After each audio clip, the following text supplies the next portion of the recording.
Good morning, guys. Welcome back to the farm. We just finished up the animals' favorite part of the day, which is feeding.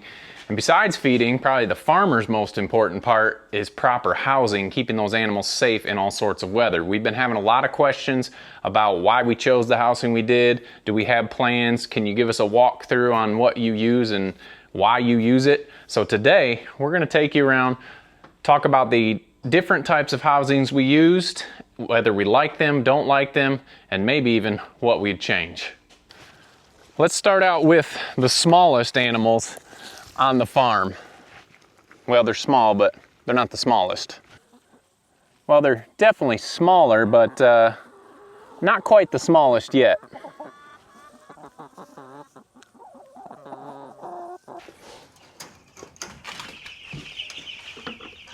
Here we go. Here's the smallest animals on the farm. They come in at a day old.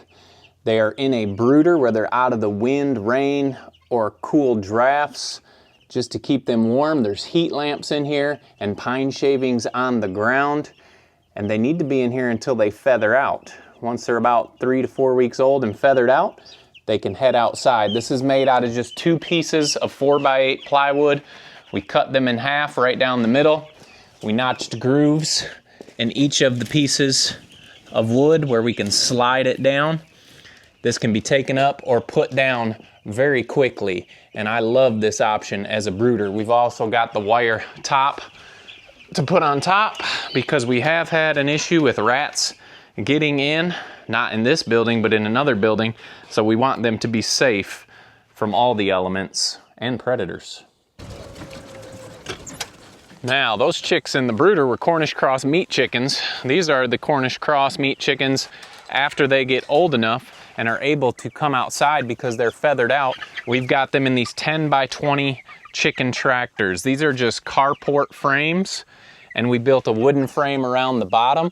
The wooden frame is at 2 feet high because our welded wire is 2 feet. That made it easy to put the welded wire all the way around. This gives them a place to get outside, get on fresh grass daily, and also keeps them safe from predators. Now, these are bigger structures, and they're basically parachutes. So when the wind is blowing, we have to have a way to keep them down. And on each corner, they are staked in at the corner, so when it is windy, these will not pick up and blow off the ground. So they're 10 by 20. We love them. The chickens get moved twice a day, every day. Every time we feed, we pick everything up and we move it, and that is what we wanted for our animals. These chickens, obviously, they're not free range. We call them safe range, and if we didn't move them, they'd just be sitting on basically their toilet every day, and you do not want that with any animal, and this is the easiest way for us to move our meat chickens around. We call them chicken tractors. We do have wheels on the back. You can pull them, you can hook them up to a cart, and they are easy to move. So we have not had any losses to predators using these chicken tractors. Up on the top, it's just chicken wire. Down at the bottom, it's the welded wire, so anything like raccoons or anything can't get in and harm the animals. So That is what we use for our meat chickens. Let's check out the egg layer chickens. Okay, once the egg layers come out of the brooders, we place them in these Chickshaws. Now this is a Justin Rhodes design. I don't have plans for these, but he does, so you can check out Justin Rhodes and get his free plans for these Chickshaws. And they're basically like the chicken tractors, except these are up off the ground. Egg layers like to be up off the ground. We're gonna come in and check y'all out. So they've got roosting bars and a wire bottom floor, so all that manure falls right through. We don't have to clean up these coops. We've got the egg basket in the back, and these get moved every day as well. All that manure falls through, fertilizes our ground, and we love it. So we've got a little wheel system. We've changed a few things from his design. We've got a small wheel system here on the back, and we've also put roll-away nest boxes on these coops for collecting eggs. Top is just made out of a plastic, and so is the sides. This one is 6 by 6, easily holds 30 chickens. I modified this one, made it 8 by 6. They have good ventilation. In the wintertime, we have run the chickens in these in the wintertime. We can put more of this plastic siding just so the drafts won't be getting in and the chickens can huddle together and stay warm. We have quite mild winters here, so these actually do work in the winters, and we really love them. Easily holds 30 chickens. And the best part is they're constantly moving. We're getting ready to move this whole pen up to a new fresh pasture up here. That makes it so easy to move 60 birds just pulling these tractors. They can get kind of heavy when they're full of birds, but they're still movable. I like to have them emptied out before I move them.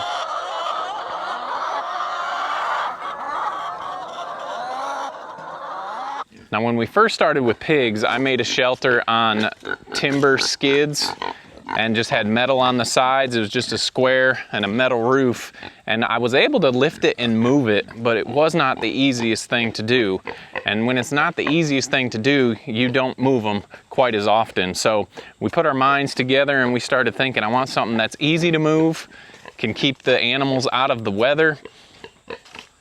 And we found this. This is our Pigloo, we call it. It is just an 1,100 gallon water tank, and it worked awesome. And the best part was it's got the plastic bottom floor, and that way it was always dry. Nor in the winter, we'll add hay to them. Corey, what are you doing? Corey likes sniffing my boots here.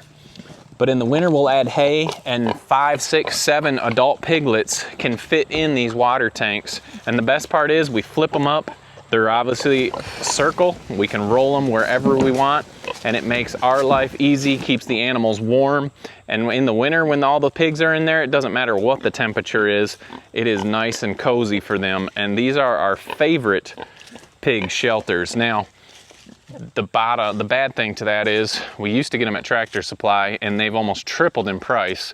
So I guess the only thing I'd change about this shelter is I'd have probably got more when I saw them, but they're that plastic. They last forever. We've had these 3 to 4 years now.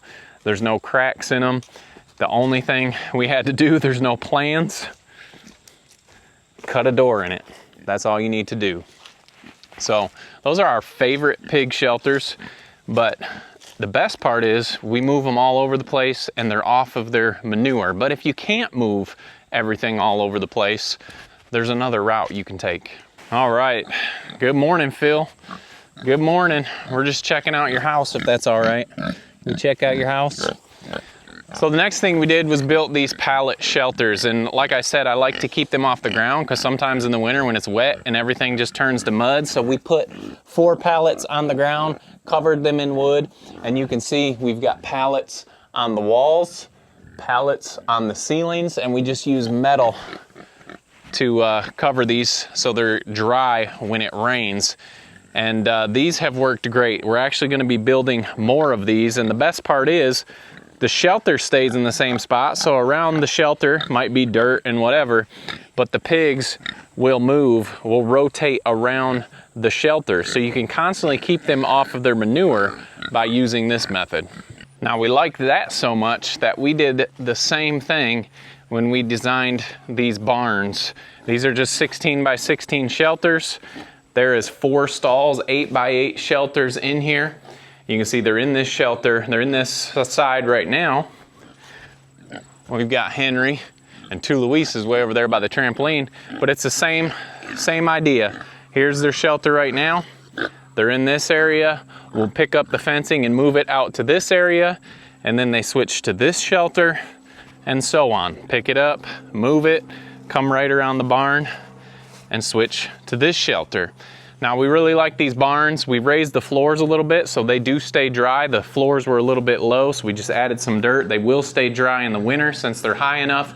The only thing I would have changed probably is not make them so high. We don't need them that high, but I guess at least I'm not bumping my head when I walk in these. When we moved to our property, it didn't have any buildings. It was just an empty field. Well, Jamie's mom bought the property right next to us, and she had some barns already up on her property. And this is one that we also used for the pigs. I think this was used for donkeys and maybe goats from the original owner. But now we use it for pigs. It's awesome to already have a structure on your farm that you can use. Same concept. Pigs will rotate around the barn. This has actually got a large pasturage down there. We'll open up the fences and let them go even farther. We can rotate them out into the woods. So if you don't have a mobile shelter, it is okay. Static shelters are fine. And we just try to rotate around the shelter if you have that option. If you don't have the option, you just need to clean up manure. That's not a bad idea either, because you can use that manure for compost. So it's nice to have shelters that are already on your property that you can use for different things. How are you guys doing? Good morning, Cheryl. Good morning, Connie. Hey, Betty White. You've been in that water, huh? Kind of Betty Brown now. So we have that shelter, and I didn't tell you at first, there's the brooder right there, the brooder barn. So that was already there. So we didn't have to make that addition. So definitely can get in here, get out of the weather. This is perfect for winter. They love a bunch of hay. They can go all the way back. Joyce, what are you doing? Huh? What are you doing? Just hanging out in the cool dirt. So these are also nice options if they're already on your property before you get there. If you've noticed a common theme with most of our housing, it's that it's mobile. Either the whole shelter moves itself, or we move around the shelter, and that keeps off their manure, and we think that's what's giving us healthy animals. Actually, we know it's a big part of what's keeping our animals healthy. Here's the piglets. We have had them out in the woods for quite a while. Now, this is a large area. They've probably got 3 more weeks they can stay in here, but we've got 2 Pigloos in here. But the goal eventually is we're going to build another pallet shelter, and fortunately for us, we get pallets of feed, so I constantly have pallets, but we're gonna centralize the house right in here, and it's gonna be the same idea. We'll be moving pigs that way, big pasture out this way, big pasture out that way, so we'll have a static spot, and it may get muddy and dirty around here, but we're gonna put a floor in it so they can get to a dry spot, but they'll constantly be rotating around the pasture, and we're continuing to work to clear out the woods and give them more and more usable spaces. Look at these 3 amigos. They're running away from me now. Where y'all going? Huh? You got a full belly from breakfast, huh? He's stuffed. It's definitely nice here in the woods, nice and cool, and the pigs are really enjoying it. So what do you guys think? What are you guys using for housing? What are your pros and cons? Our pros are they're mobile, keeps them off their manure. Most of them are relatively cheap. Obviously, some of the barns were more expensive. Those were things we didn't have to do, but we thought it would benefit our farm. There's so many options for housing and a lot of cheaper options as well, and there's nothing wrong with those. The biggest thing are keeping them out of the elements, the wind, the rain. In summertime, it's obviously not as big of a concern because it's warm, and half the time our animals don't even sleep inside their shelters when the weather is nice like this. But you definitely need something in the winter where they can get out of the elements. So anyway, guys, we just wanted to show you those things. I don't have plans for pretty much any of the housing. Most of them just came from Jamie and I putting our heads together and drawing something up on a couple of napkins. and now they're working. As far as changing anything, like I said, I'd probably just buy more of the Pigloos before the prices went up. The barn, maybe make it a little bit lower. But other than that, our housing is working out perfect. Our animals are happy, healthy, and can get out of the elements when they need to. Hope you guys are having a great weekend. Don't forget to make the change, and we'll see you on the next video.